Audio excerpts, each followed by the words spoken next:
Have you ever been underestimated so completely that you could feel the weight of their laughter, their mockery, pushing you deeper into the shadows? That's how it felt as I sat at the dinner table, the crystal glass of red wine trembling slightly in my hand. The laughter bounced off the walls, harsh, like knives slicing through the air. Ethan's voice was sharp, almost playful. "Another month of unemployment, huh, sweetie? Maybe you should try a coffee shop gig," he teased. His buddies James, Daniel, and David erupted into laughter, their expensive suits and smug grins reflecting their superiority. The clink of glasses sounded like a symphony to their egos. They didn't see me, didn't see how my fingers tightened around the wine glass, didn't see the way I dipped my head, letting my hair curtain my face, feigning the sting they expected. But they had no idea. None of them. Not even Ethan, my husband, sat at the head of the table, basking in the glow of his arrogance. Ethan, the vice president of Cortec Innovations, he thought he was the reason for our success, the one who held everything together. He thought he was the hero. And here I was, the wife he barely noticed, a punchline to his jokes. It's funny, isn't it, how a man can sit at the table, surrounded by his closest friends, wearing his shiny new Rolex, believing he built an empire, believing that he had it all, while the woman who made it happen is silenced, hidden in plain sight. I'd played the part well. For 7 years, I had been the struggling wife, the one who couldn't get it together. I'd let him think I was scraping by, trying to find my footing in the world. All while Cortec had been my creation, while I built it, piece by piece, from the ground up. From the cramped apartment where it all started to the boardrooms where Ethan and his friends now paraded their success, none of them ever saw me. Tonight was no different. As I sat there, a quiet observer in my own home, they continued to laugh, oblivious to the fact that everything they had, their power, their positions, their smug satisfaction, had been bought with my silence. They thought I was weak. They thought I was the one who needed saving, but soon they'd learn the truth. In a few hours, everything would change. I wasn't just the wife sitting at the table. I was the one who had been pulling the strings all along. I couldn't help but smile, just a little, as they continued to mock me. The wine, bitter on my tongue, was nothing compared to the sweetness of what was to come. How long can you pretend to be invisible? How long can you sit quietly, taking it, before something inside you snaps? It's a slow burn. The tension builds layer by layer until you're so consumed by it that you start to feel it in your bones, in your every movement. It's there in the way Ethan's voice starts to change, from casual teasing to something sharper, more pointed. In the way his friends laugh a little too loudly when he tells them, "You're so lucky, Alexis, having a husband who can support you while you figure it out." That's how he saw me, after all. Someone who was lucky. Someone he was doing a favor by letting tag along in his life. Someone who needed him to succeed. His success, of course. His empire. His world. But what he didn't know, what none of them knew, was how carefully I was watching them. How meticulously I was gathering every word, every look, every piece of the puzzle that would eventually bring them to their knees. It started with those small moments, the ones that seemed insignificant at the time, but I knew better. A casual comment here, a dismissive gesture there. It was in the way Ethan would roll his eyes when I mentioned anything business-related, as if I didn't understand what it took to build something real. "Freelance marketing? Come on, Alexis. You need to aim higher than that," he'd say with that smug little grin of his, as if I were some naive child dreaming too big. I learned not to answer him, not to challenge him. Instead, I smiled, nodded, and played the part. He wanted me to be the dutiful wife, the quiet shadow, always supporting him but never stepping into the light myself. So I gave him what he wanted. I allowed him to think I was beneath him. It wasn't a lie, not really. I wasn't beneath him, but I was careful. Careful to keep my strength hidden, my power cloaked in humility. And slowly, the cracks began to show. Not in me, but in him. The same arrogance that had once made him charming now made him insufferable. The same friends who once admired him for his ambition, James, Daniel, David, were now all too eager to laugh at my expense, to ridicule me in front of him. To them, I was just a joke. To Ethan, I had become something to be pitied. I could feel it, the subtle shift. He didn't pity me for my lack of ambition anymore. It was deeper. He pitied me for not being important, for not being useful. His pride swelled as Cortec grew, and as it did, his sense of superiority ballooned. He'd walk through the door after another day of playing golf with Daniel, or closing deals with James, tossing his keys on the counter and barely glancing at me. "Rough day," he'd mutter, as if it didn't matter that I'd spent the day quietly watching his every move, logging the tiny betrayals and the big ones. At first I ignored it. I focused on the company, growing it in the shadows, making deals under fake names, ensuring that none of it ever linked back to me. But over time, I started to feel something I hadn't expected. It wasn't anger, not exactly. It was disappointment. In him, in myself, in how easily I had allowed him to treat me like an afterthought in his carefully constructed world.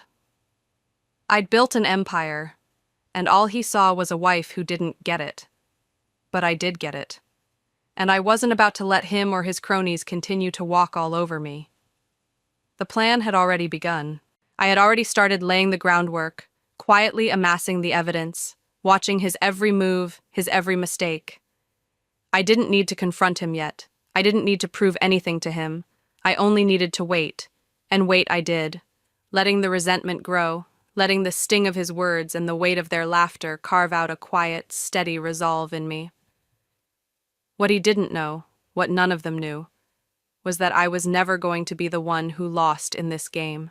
I had something they would never see coming, and I would use it when the time was right. The tension in me, in him, in all of us, was building. And when it finally snapped, when the truth was exposed, no one would be able to ignore it.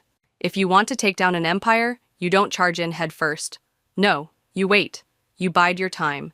You build a strategy so seamless, so precise, that when the moment comes, it's already over before anyone realizes what's happening.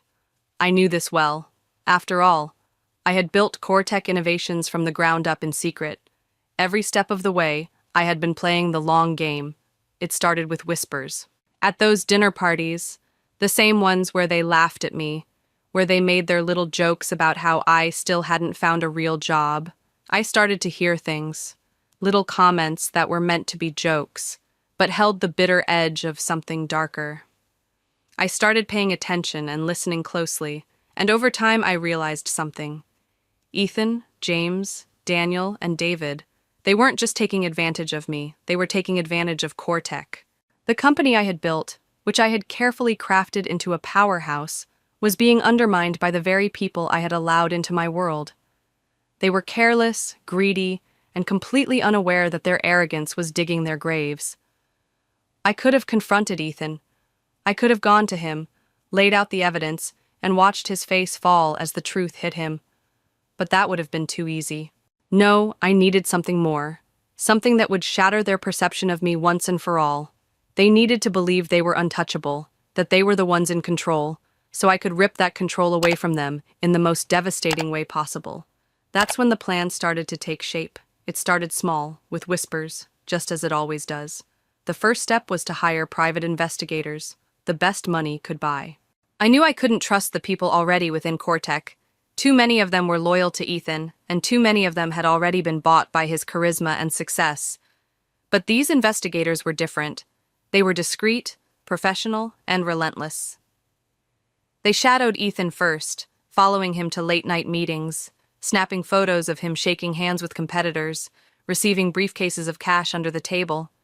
The evidence piled up and pee fast, texts, emails, photos. But that was just the beginning. The deeper I dug, the more I uncovered.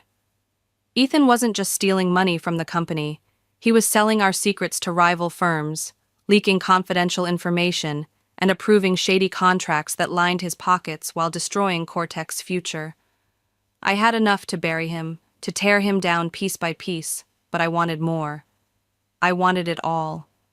I started installing surveillance systems within Cortec itself, right under their noses. I tapped into the company's infrastructure, tracking emails, phone lines, and even the servers. Everything was feeding back to me, every conversation, every backdoor deal they thought was secure. They were blind to it. The men who thought they were invincible, who thought they had the company's future in their hands, Didn't realize they were already trapped in my web. The more I learned, the more disgusted I became. These men, Ethan especially, were so wrapped up in their ogos, so used to getting away with anything, that they didn't think about the consequences. Ethan's texts to James, "Keep HR quiet, she's replaceable." The comment about a junior staffer who had complained about harassment. How many people had they crushed along the way? How many lives had they ruined for their gain? I gathered it all, notes, recordings, video clips. But that wasn't enough. I needed a more personal touch.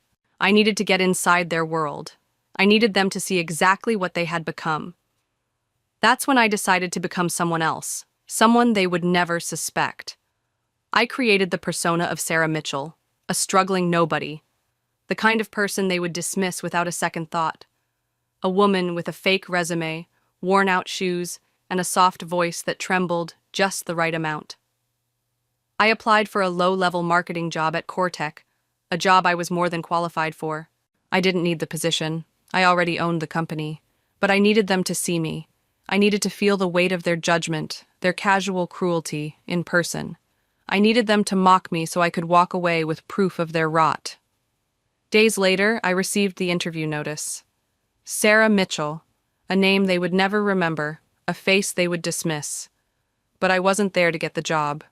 I was there to gather the final piece of the puzzle. The trap was set. And now I just had to wait for them to walk right into it. It was time for them to finally see who I was.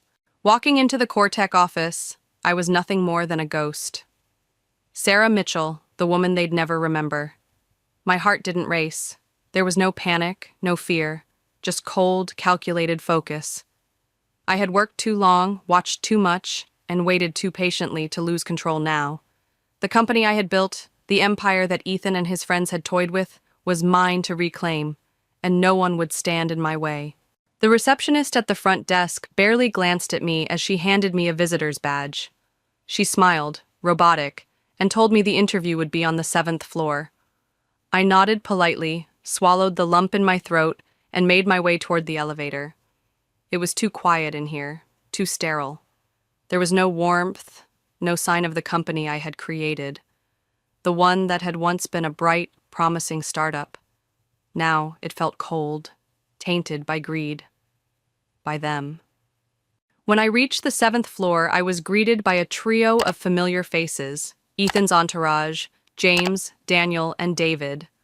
They were sitting around a conference table, their expensive suits neatly pressed, their arrogant smirks plastered across their faces.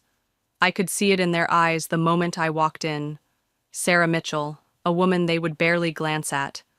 A lower-level job candidate is someone they could ignore, ridicule, or tear down with no consequences once. Ethan, always the leader of the pack, leaned back in his chair, his hands steepled in front of his face.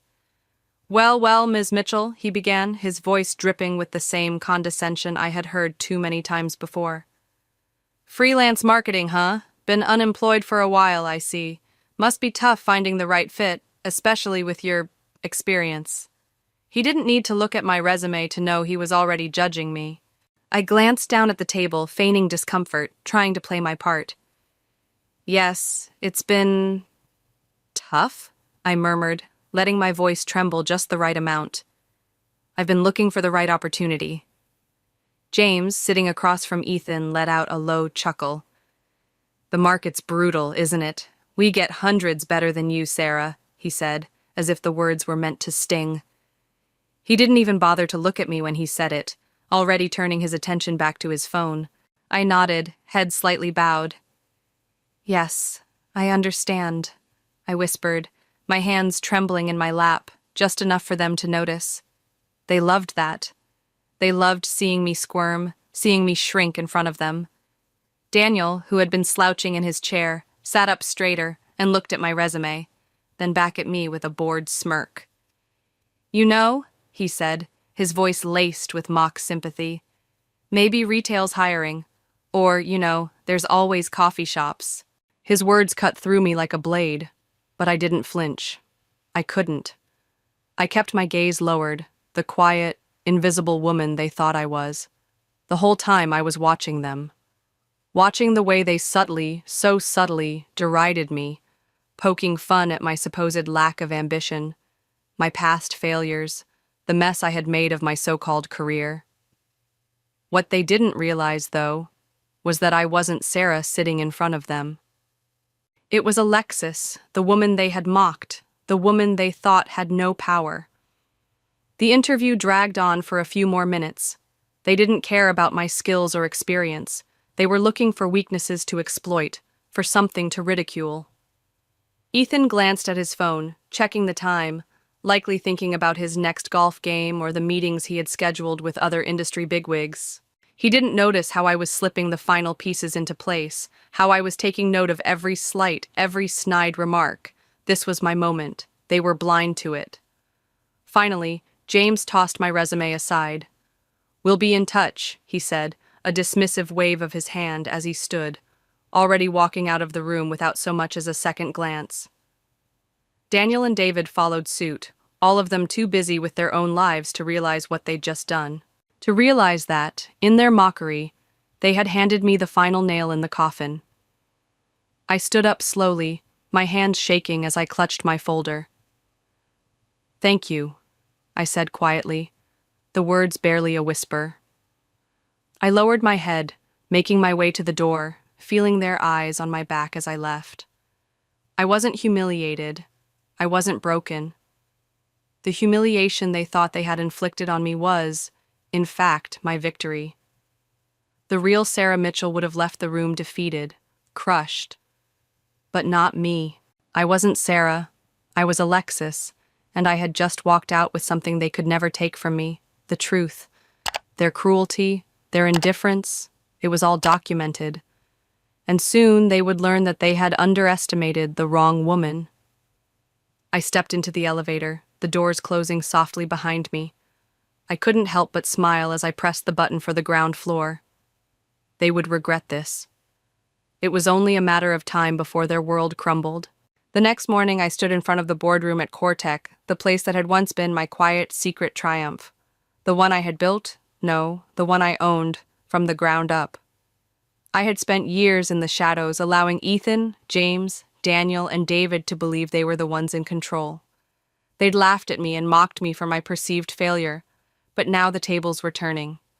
I sat at the head of the table, calm and composed. In front of me was a thick folder, each page a nail in their coffin. The power had already shifted. They just didn't know it yet. The meeting would begin soon, and I had every intention of revealing the truth. As I sat there, I could feel the weight of their ignorance.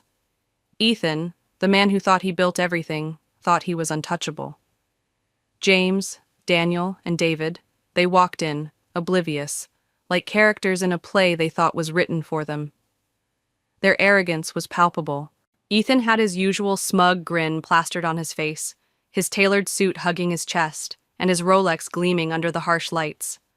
He walked toward the VP's seat and sat down like he owned the place, completely unaware that I had already stripped him of everything he thought was his. The rest of the men followed. James, with his usual self-satisfied smile, Daniel with his irreverent swagger, and David, who had a phone glued to his hand, as usual, checking messages from the next client he could bleed dry. They were like puppets, and they didn't realize who was holding the strings. "Morning, Alexis," Ethan said, casually dropping into the seat across from me, his tone too cheerful. He didn't know how much I had seen, how much I had heard. He didn't know the storm I was about to unleash.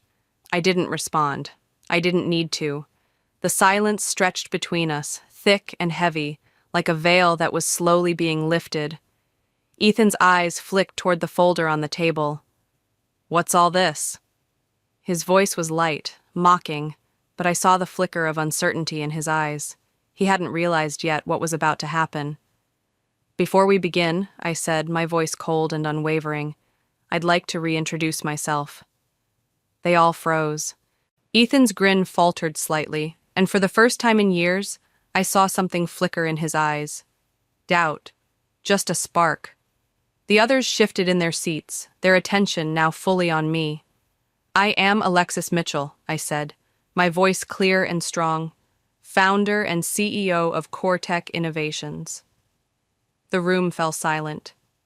I watched the realization hit them, one by one. Ethan's jaw tightened. His eyes narrowed in confusion, disbelief, and then something darker. Panic. James's confident smirk was gone, replaced with a blank stare. Daniel's posture stiffened, and even David, who had been texting, put his phone down and looked up, his expression unreadable. I didn't wait for them to recover. Instead, I clicked a button on the remote in front of me, and a massive screen behind me flickered to life. The room was flooded with images, emails, text messages, and recordings. Evidence. I had it all. The years of their corruption. The deals they thought were hidden. The kickbacks they'd accepted. The way they had used Cortec to line their pockets at the expense of everyone else. "Do you recognize these?" I asked, my voice still even, almost casual. The words fell like daggers. "Emails where you sold company secrets to competitors. Transactions where you siphoned money into offshore accounts. Texts where you laughed about destroying people's lives just to line your own pockets. These are your sins, and they're all here, for everyone to see." Each slide, each image, each piece of evidence slammed into them piece by piece. I could feel the tension in the room, a thick, suffocating silence, as the weight of the truth settled on them. Ethan's face went pale. His mouth opened, but no sound came out. His voice, his power, was gone. James fidgeted in his chair, his confidence crumbling. Daniel's arms crossed tightly over his chest as if he could physically protect himself from the avalanche of truth. David, ever the indifferent one, looked like he was slowly suffocating in the truth I was laying bare. And then I saw it. A tiny flicker of fear in Ethan's eyes. He had always been the untouchable one, the one with the power, the one who thought he could do no wrong. But now, he was nothing. A man exposed. "I have enough evidence to send you to jail," I continued, standing up now, my presence filling the room. "But that's not why I'm here. I'm here to reclaim what is mine." The room was silent, suffocating. The only sound was the clicking of the remote as I moved from one slide to the next. The more I showed, the more their faces twisted. Ethan couldn't hide his shock anymore. He had no answers, no excuses. He was completely exposed. I slid the termination papers across the table, one for each of them. "Effective immediately," I said, letting the words hang in the air. "You're fired." Ethan shot up from his seat, his face red, his voice rising in panic. "You can't do this. I built this company. I'm the VP. You need me." He was stumbling now, desperation creeping into his tone. I cut him off, my voice sharp, final. "You built nothing. I created this company. I hired you. I let you into my life, and now I'm throwing you out." He staggered back, his hands raised in a futile attempt to regain control, to salvage what was left of his dignity. But it was gone. Just like that. Ethan turned to his friends, eyes wild, searching for backup. James, Daniel, and David shrank back, their arrogance dissolving as quickly as their masks. They could see it now. The empire they thought they had built, the power they thought they controlled, it was all mine. "Security's waiting," I said coolly, nodding to the doors behind them. They didn't fight it. They couldn't. The sound of security's footsteps echoed through the hall as they filed in, their uniforms a stark contrast to the once glamorous suits of Ethan and his friends. The four men were escorted out like children, their faces stricken with disbelief, their world crumbling around them. I didn't need to watch them leave. I didn't need to revel in their downfall. I had already won. This was not about revenge. It was about reclaiming what was mine. The doors closed behind them, and the room was left in silence. A silence that felt right, like everything had fallen into place. Cortec was mine again, and this time, it would never be the same. The silence that followed their departure was almost deafening. The once untouchable executives, now nothing more than shadows trailing behind security, had been stripped bare. Their downfall hadn't been messy or drawn out. It had been swift, precise, and satisfying. But the true work had only just begun. I sat back down at the head of the table, the weight of the last hour finally sinking in. The evidence was on the screen, their lies and corruption exposed for everyone to see. But that was just the beginning. I had spent too many years in the shadows to simply enjoy the satisfaction of their fall. This was only step one. There were more important matters to attend to. Cortec innovations had been tainted by them, by their greed, and by the toxic culture they had built. But it was my company. It had always been mine, and now it was time to rebuild. And rebuild it I would. Stronger, fairer, more transparent than it had ever been before. The next few days were a whirlwind of meetings. Shareholders, employees, media outlets, all buzzing with questions. Some were curious, some skeptical, and a few, I could tell, were afraid. But I didn't waver. I had already made the hard decisions. Now, it was time to act. I started by addressing the employees directly, the ones who had stayed, the ones who had witnessed the corruption but had been too afraid to speak up. I called an all-hands meeting in the atrium. The company had been through a storm, and now I had to show them the future. As I stood before them, 1,000 faces staring up at me, I could feel the tension in the room. Some were hesitant. They had seen the worst of what Cortec had become under Ethan and his crew. They'd lived through the toxic environment they created, where no one's voice mattered, where power was abused, and where the people who truly made the company great were pushed aside. But today, things would change. I know the past has been difficult, I began, my voice steady and clear. I know that many of you have felt unheard, unseen, but that ends today. This is our company, and we will rebuild it, together. I could see the relief in their eyes. The tension started to break, slowly but surely. These people, my people, were ready for change. They had suffered under the weight of Ethan's arrogance and his crew's corruption, but now, they were ready for a future where their voices mattered. We will make Cortec a place of transparency, fairness, and respect, I continued. No more backroom deals, no more harassment, no more silence. We will build a culture where everyone is valued, where talent is nurtured, and where no one is above the law. The room was quiet, but I could feel the shift happening. There was a spark in the air, a sense of hope where there had been none before. I could hear the murmurs start, the soft ripple of excitement building as the employees began to understand that things were going to be different now. That night, I met with the board. There was no more pretending, no more half measures. I had already started making the changes, removing the executives who had been complicit in the corruption, installing new leadership where it was needed, and putting in place policies that would hold everyone accountable, from the top down. But it wasn't just about cleaning the house. It was about building something new, something better. I hired Kelsey Reed, a software engineer who had been overlooked for far too long. Ethan had pushed her out simply because she didn't fit into his boys' club. She was smart, driven, and had been sidelined for years. I called her personally. "I don't just want you back, Kelsey," I told her. "I want you leading our AI team." When she walked back through the doors of Cortec, head high and with no fear in her step, I knew I had made the right choice. And she wasn't the only one.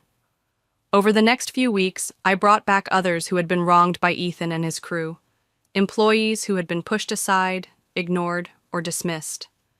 They had been the backbone of Cortec, and now they would be the ones to help rebuild it.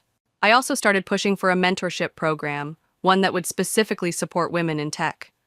It was time to correct the imbalance that had been allowed to fester under Ethan's leadership. No longer would the men at the top dictate who had value. Everyone had value. In meetings, I made it clear that everyone's voice mattered.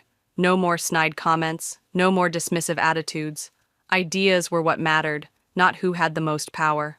The company began to feel alive again. Ideas flowed freely. People were excited to come to work, not dreading the next cruel joke or power play. The results spoke for themselves. In the months that followed, Cortec saw a dramatic turnaround. We signed 3 major contracts in 2 months, including one with a telecom giant that had shunned us when Ethan was at the helm.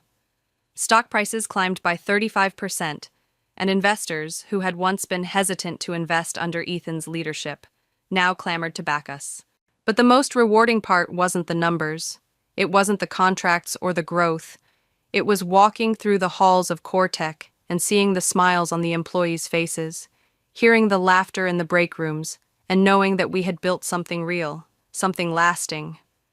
I didn't need to track Ethan's downfall anymore. The media did that for me. His name, along with James's, Daniel's, and David's, was now synonymous with corruption and greed. They had been blacklisted, their reputations destroyed. Ethan was working as a sales clerk at a suburban electronics store. His name didn't carry the same weight it once did, and frankly, I didn't care. His failure was not my victory, it was the world's. Cortec was thriving, it was mine again, and this time, it wasn't just a company. It was a symbol of what happens when you rebuild from the ground up, when you choose integrity over power, and when you let the right people take the lead. I stood at my office window one evening, the city sprawling beneath me. The future of Cortec was bright, and for the first time in a long time, I felt a sense of peace. I had taken back what was always mine, and I had built something better, something that couldn't be broken.